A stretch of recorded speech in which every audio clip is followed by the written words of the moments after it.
Hello everyone, मेरा नाम पूजा मालविया है और मैं आपका स्वागत ऑनलाइन पढ़ाई पर करती हूँ। आज के इस वीडियो में हम एक बहुत इंपॉर्टेंट टॉपिक को कवर करने वाले हैं और बहुत ही फास्ट स्पीड में कवर करेंगे, जिससे कम समय में ज्यादा चीजें हमारी कवर हो जाए। आज हम करने वाले हैं क्लास 7 एनसीईआरटी बुक का साइंस का आपका हीट का चैप्टर ऊष्मा। तो इस चैप्टर में आपको ये देखना है कि टेम्परेचर क्या होता है, क्यों इसकी आवश्यकता पड़ी। टेम्परेचर से फिर आपको देखना है तापमान मापी, थर्मामीटर्स के कितने तरीके के थर्मामीटर्स का उपयोग होता है।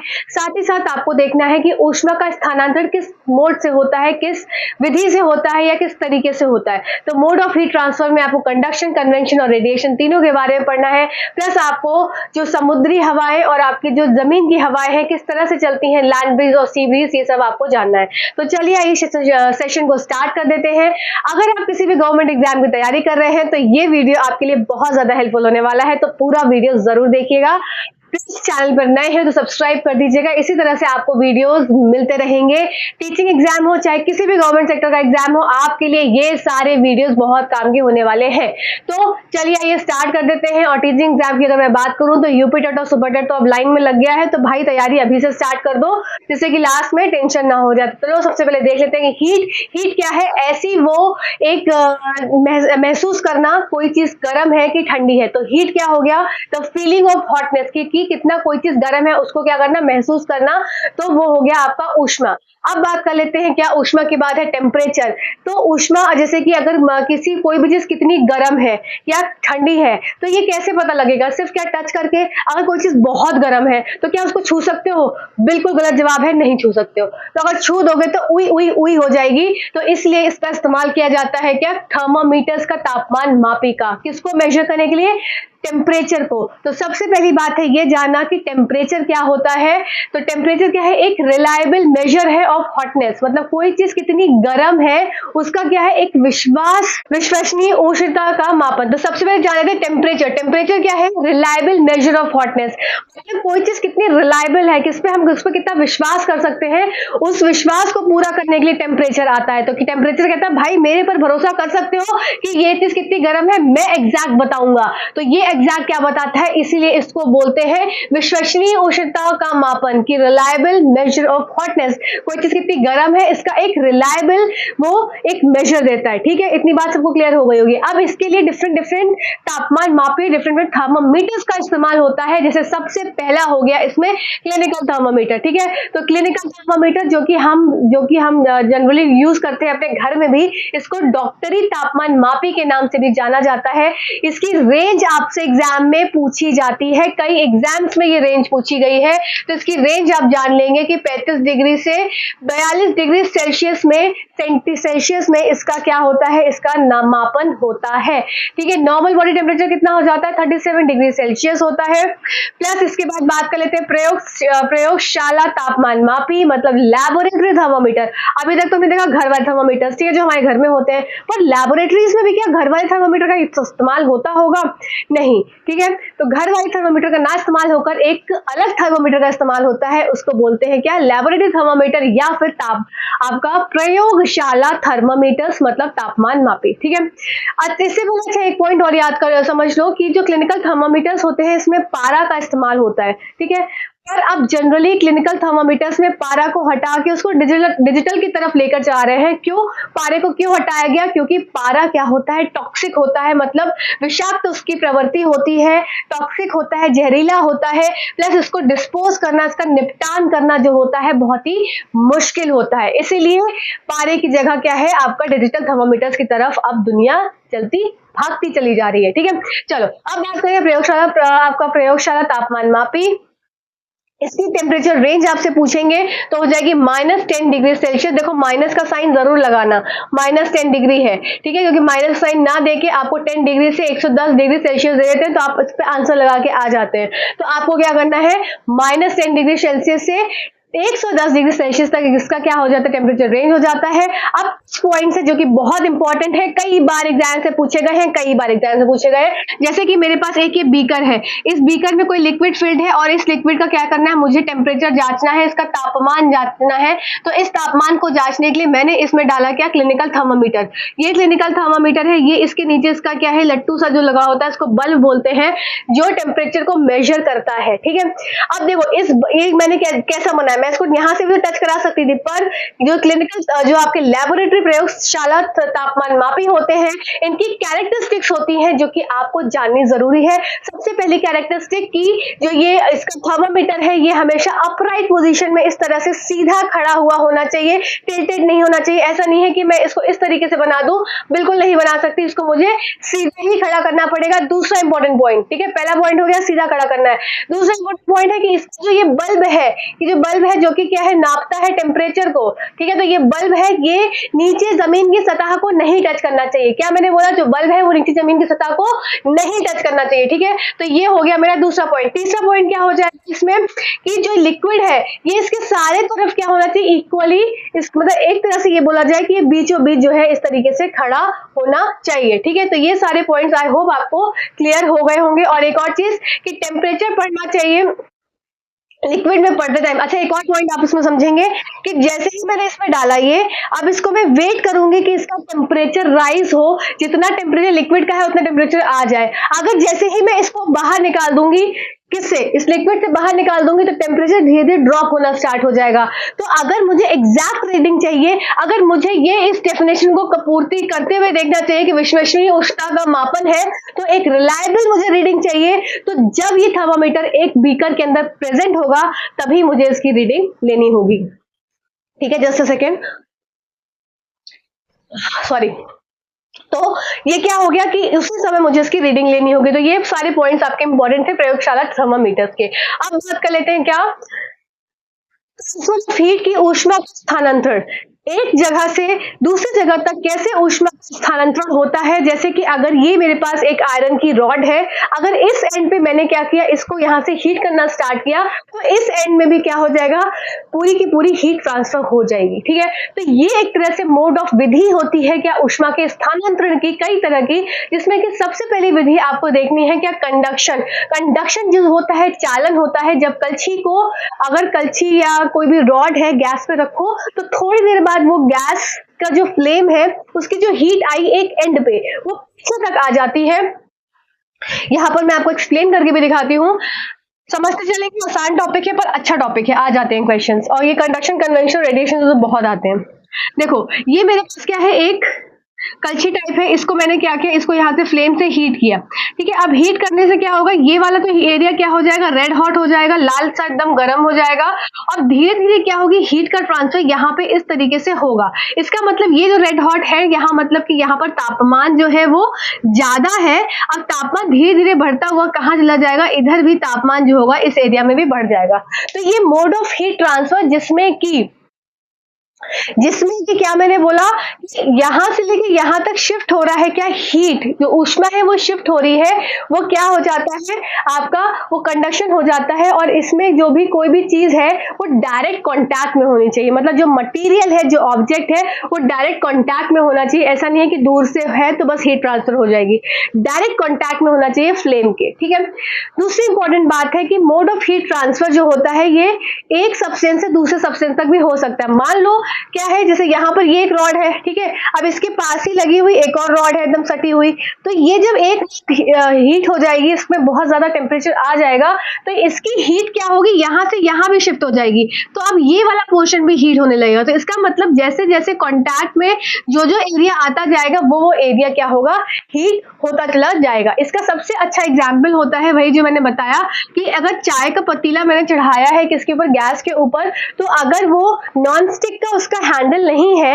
अगर डायरेक्ट उसको आप पकड़ेंगे तो वो आप जल जाएंगे। या एक और एग्जाम्पल होता है बहुत ही ईजी, और आपने देखा भी होगा घर में, कि मेरे पास ये कढ़ाई है, कढ़ाई के जो कान होते हैं साइड के पकड़ने वाला हिस्सा, अगर लोखंड की, लोहे की, आयरन की कढ़ाई है और इसको मैंने फ्लेम में इसमें गैस के बर्नर पे चढ़ा दिया है, तो अगर मैं इस लोखंड को डायरेक्टली हाथ से टच करूंगी तो जल जाऊंगी। इसकी कन्वेंशन मतलब कि संवहन, ऐसी विधि जो आपकी गैस में या फिर आपके लिक्विड के तरल पदार्थ में देखने को मिलती है। तो कन्वेंशन में क्या होगा, ऊष्मा का स्थानांतरण, जहां गर्म पानी ऊपर उठता है। देखो अब इसको किस तरह से आप समझेंगे, जैसे मेरे पास एक, ये क्या है, ये मेरे पास एक पतीला है और इस पतीले को मैंने क्या किया, गर्म किया।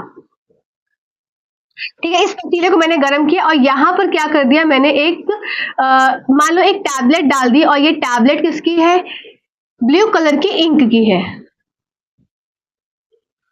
ब्लू कलर की इंक की मैंने टैबलेट डाल दी। अब मैंने यहाँ से हीट किया और इसमें पूरे में भरा है पानी। जैसे ही हीट करेंगे तो ये जो ऑब्जेक्ट है इसका कलर आपको ऐसे कुछ इस तरीके से दिखेगा और यहाँ से ऊपर से नीचे आता हुआ दिखेगा। इसका मतलब कि जो नीचे जहाँ सतह से डायरेक्ट कॉन्टैक्ट में जो फ्लेम का एरिया था वो तो उठता हुआ दिखा ऊपर की तरफ, जो साइड के वॉल्स में जो पानी के मॉलिक्यूल्स प्रेजेंट थे वो नीचे की तरफ आते हुए दिखे। तो ये आपको कुछ इस तरीके से मूवमेंट हो जाता है, कुछ इस तरीके से मूवमेंट हो जाता है। ये तो नीचे से ऊपर जा रहा है, पर ये साइड वाले क्या होते हैं, ये ऊपर से नीचे आने में साइड की वॉल से ऊपर से नीचे कुछ इस तरीके से आते हैं। तो ये मोड ऑफ हीट का जो ट्रांसफर होता है, ऊष्मा का स्थानांतरण का जो एक विधि है, ये आपके कन्वेंशन संवहन विधि आपके पानी में देखने को मिलती है, गैसेस में देखने को मिलती है। जैसे कि कैंडल है, ठीक है, एक कैंडल मान लो यहां पर मैं बना देती हूँ, एक सुंदर सी कैंडल हैप्पी बर्थडे वाली। अब ये कैंडल जल रही है, अब इसके मैंने ऐसे हाथ रखा, ठीक है, ऐसे अगर हाथ रखा तो क्या हो जाएगी, ये कैंडल की जो हीट है ये मेरे हाथ में ट्रांसफर हो जाएगी। ठीक है, मैं डायरेक्टली उसको टच नहीं कर रही हूँ और फिर भी क्या है, हीट ट्रांसफर हो रही है। तो ये मोड आपका क्या हो जाता है, हीट ट्रांसफर आपका कन्वेंशन हो जाता है। एनसीईआरटी के एग्जाम्पल से याद करने आपको, ठीक है, और समझना भी है। नेक्स्ट बात कर लेते हैं किसकी, विकिरण की, रेडिएशन। तो रेडिएशन जैसे कि अब ऐसा हमको विधि देखनी है ऊष्मा के स्थानांतरण की जिसमें किसी भी माध्यम की आवश्यकता नहीं है। इसमें क्या था, इसमें डायरेक्ट कांटेक्ट था, मतलब सरफेस टू सरफेस कांटेक्ट था, सतह से सतह का कांटेक्ट था। इसमें क्या था, आपका एयर एज अ मीडियम, हवा एज अ माध्यम, हवा जो माध्यम की तरह कर रही थी। पर इस वाली विधि में जो रेडिएशन की विधि है इसमें कोई भी माध्यम की आवश्यकता नहीं होती है। मतलब जैसे सूर्य की रोशनी की जो गर्मी है, जो हीट है, ऊष्मा है, वो हम तक पहुंचती है किस माध्यम से, रेडिएशन, विकिरण के माध्यम से। ये एग्जाम्पल आप याद रखेंगे कि सूरज की गर्मी हम तक पहुंच रही है, इसमें किसी भी हीट की आवश्यकता नहीं हो रही है। तो ये किसका एग्जाम्पल हो जाता है, ये विकिरण का एग्जाम्पल हो जाता है। प्लस आप एक और एग्जाम्पल याद रखेंगे, अगर कोई भी हीटेड, मेरे पास ये आयरन की रॉड है, इसको मैंने बहुत ज्यादा हीट कर दिया, इसका टेम्परेचर बहुत ज्यादा हाई हो गया, तो मैं टच करूंगी तो मेरा हाथ जल जाएगा। अब मैंने इसको क्या किया, इसको मैंने साइड में इस तरह से एक कहीं जगह पर रख दिया। अब इसको रखने से क्या इसका तापमान बढ़ता चला जाएगा, नहीं, इसका तापमान क्या होगा, धीरे धीरे घटेगा। तो इसका मतलब टेम्परेचर में क्या होगा, जो तापमान में एक डिफरेंस देखने को मिलेगा, एक गिरावट देखने को मिलेगी। तो वो भी विधि कौन सी हो गई, आपकी रेडिएशन विकिरण की विधि। जैसे कि आपके एनसीईआरटी की लाइन लिखी है कि hot vessel kept away from the flame, अगर कोई भी पतीला एक फ्लेम जो कि आग जल रही है उससे अगर दूर रखा है, ठीक है, कोई भी पतीला उससे दूर रखा है तो क्या हो जाएगा, वो flame cools down as it transfer heat to surrounding by radiation। तो वो जो हीट का जो जितना उसमें हीट था उस पतीले में, अब वो कूल हो जाएगा और अपनी हीट किसको दे देगा, सराउंडिंग। नेक्स्ट बात कर लेते हैं, जो बॉडी हीट ट्रांसफर करती है वो कहां पर, अपनी शरीर से सराउंडिंग की तरफ हीट का ट्रांसफर करती है। वो भी एग्जाम्पल किसका आ जाएगा, आपका रेडिएशन का आ जाएगा। अब एक और एग्जाम्पल है, जैसे कि आपका रूम में हीटर लगा है, तो उस हीटर का जो आपका हीट का ट्रांसफर होता है तो उसका एग्जाम्पल हो जाएगा आपका कन्वेंशन का। तो आई होप ये सारे तीन आपके मोड ऑफ ट्रांसफर आपको समझ में आए होंगे। इसमें हमको पढ़ना है लैंड ब्रीज, सी ब्रीज। तो चलिए आइए इसके बारे में यहाँ पर जान लेते हैं, लैंड ब्रीज और सी ब्रीज। चलो, तो ये एग्जाम्पल किसके हो जाते हैं, कन्वेंशन के होते हैं, लैंड ब्रीज और सी ब्रीज, समुद्री हवाएं। ठीक है, अब समुद्री हवाएं में यहां पर क्या है, सन। अब सन है तो ये रोशनी दे रहा होगा नीचे की तरफ, इसका मतलब कि जो लैंड होगी बहुत ज्यादा गर्म होगी। तो इस समय जब लैंड बहुत ज्यादा गर्म होती है तो उस टाइम पे एक इफेक्ट काम करता है। जब आपको हम एक चीज पता होनी चाहिए कि हमेशा हीट ट्रांसफर होती है फ्रॉम हॉट टू कोल्ड, ठीक है। और जो भी चीज गर्म होती है वो ऊपर उठती है, पानी गर्म होता है तो ऊपर उठता है, आपको उठते हुए दिखता है। तो वही चीज है, जैसे ही यहाँ से हीट आई किसकी, सन की, ये लैंड जो बहुत ज्यादा गर्म हो जाती है तो इसके जो एयर के मॉलिक्यूल्स है ये ऊपर की तरफ उठते चले जाते हैं इस तरीके से। तो इसकी वजह से क्या होगा, यहाँ का जो एरिया हो जाता है ये खाली हो जाता है, ठीक है। ये स्पेस खाली हो जाता है क्योंकि हीट जो है वो ऊपर की तरफ उठ रही है, ठीक है, वेपर्स के फॉर्म में ऊपर की तरफ। अब यहाँ पर क्या है, ये एरिया क्या है, ठंडा है, इसका मतलब यहाँ के मॉलिक्यूल्स क्या है, नीचे बैठे हुए हैं। अब इस खाली स्थान की पूर्ति करने के लिए ये जो ठंडी हवाएं हैं ये इधर की तरफ बहेंगी, ठीक है। कब बात हो रही है, सुबह की बात हो रही है। ये कब हो रहा है, सुबह, जबकि सूर्य अपनी चरम सीमा पर है। हीटेड एयर, जो हॉट एयर है वो ऊपर की तरफ गई, जो कोल्ड एयर है उसने जगह ले ली किसकी, ठंडे की तरफ से, सी की तरफ से इधर आई। अब ये हॉट एयर फिर इसकी स्थान को पूरी करेगी तो मतलब यहाँ से यहाँ चली जाएगी। तो समझेंगे, जो गर्म थी, जब बहुत ज्यादा हीट है जमीन पर तो हीट वाली जो एयर के मॉलिक्यूल्स है वो ऊपर जाएंगे, एक्सपैंड करते हैं ना एयर के मॉलिक्यूल्स जब गर्म हो जाते हैं। तो जब हीट हुई, जब बहुत ज्यादा गर्मी हुई तो क्या हो गया, यहाँ के एयर के मॉलिक्यूल एक्सपैंड करे और ऊपर की तरफ गए। ये क्या हो गया, खाली स्थान हो गया। अब इस खाली स्थान को पूर्ति करने के लिए कौन आएगी, जो आपकी सी है, समुद्र है, वहां से हवा आएगी इसकी तरफ। तो अब यहाँ पर खाली स्थान हो गया तो ये जो गर्म हवा है वो इधर चली जाएगी। तो इस तरीके से ये एक साइकिल चलता है, यहाँ से यहाँ और यहाँ से यहाँ। तो इसको बोलते हैं क्या, आपकी सी ब्रीज, क्योंकि समुद्र से हवा चली और कहाँ गई, लैंड की तरफ गई, इसलिए इसका एग्जाम्पल हो जाता है किसका, आपका समुद्री हवाओं का। लेते हैं रात का समय, जब क्या था, जब आपकी रात हो गई, ठीक है। अब रात बना लेते हैं, यहाँ पे चंदा मामा बना लेते हैं, ये हो गए चंदा मामा। अब चंदा मामा हो गए, देखो जमीन जल्दी गर्म होती है और जल्दी ही ठंडी होती है, इस बात को भी याद रखेंगे। अब रात हो गई तो यहाँ पर क्या हो जाएगा, ये आपकी वापस से सी है। तो जमीन गर्म भी जल्दी हुई थी तो ठंडी भी जल्दी हो जाएगी। तो उस अपेक्षा में क्या हो जाएगा, सी का जो वाटर है ये क्या होगा, रात के समय में ये ठंडा एरिया है, अब ये गर्म है तो इसके जो एयर के मॉलिक्यूल्स हैं ये ऊपर की तरफ जाएंगे। जब ये ऊपर की तरफ जाएंगे तो इसका मतलब ये यहाँ पहुंच गए। अब यहाँ पहुंच गए तो यहाँ का एरिया खाली स्थान हो गया। यहाँ ठंडी हवा नीचे बैठी हुई है तो यहाँ से यहाँ हवा जाएगी। अब जब ये हवा यहाँ से यहाँ जाएगी तो यहाँ वाली हवा इसके स्थान की पूर्ति करने के लिए इधर आएगी। तो इस हिसाब से अब यहाँ पे यहाँ से यहाँ हवा गई और यहाँ से यहाँ हवा वापस आई। तो यहाँ पर हवा कहाँ से गई, लैंड से गई, कहाँ पर, समुद्र की तरफ, ठीक है। हाँ, क्या बोला मैंने, जब हवा ठंडी है, जब हवा कहाँ की ठंडी, देखो जब रात हुई जमीन जल्दी ठंडी हो गई, जमीन जल्दी ठंडी हो गई, इसका मतलब यहाँ पर हवा अब भारी है, नीचे की तरफ है, ठंडी हवा नीचे की तरफ बैठी रहती है, गर्म हवा ऊपर जाती है। तो सी का एरिया जो था वो क्या था, गर्म था एज कंपेयर टू आपका लैंड का एरिया। तो सी के जो एयर के मॉलिक्यूल्स होंगे वो ऊपर की तरफ जाएंगे। अब सी के एयर के मॉलिक्यूल्स ऊपर की तरफ जाएंगे तो यहाँ का एरिया क्या हो जाएगा, वेकेंट हो जाएगा, खाली हो जाएगा। अब इस खाली एरिया को पूर्ति कौन करेगा, लैंड की हवा, जो आपकी जमीनी हवा क्या करेगी, इसकी पूर्ति करेगी। तो ये यहाँ से यहाँ इसका खाली स्थान को भरने के लिए जाएगा। अब जब ये यहाँ से यहाँ जाएगा तो यहाँ खाली स्थान भर जाएगा, तो ये जो गर्म हवा थी वो इधर आ जाएगी। तो इस तरीके से ये चक्र चलता चला जाएगा। तो ये हो जाती है आपकी लैंड ब्रीज। आई होप ये सारे पॉइंट्स आपको यहाँ पर क्लियर हुए होंगे।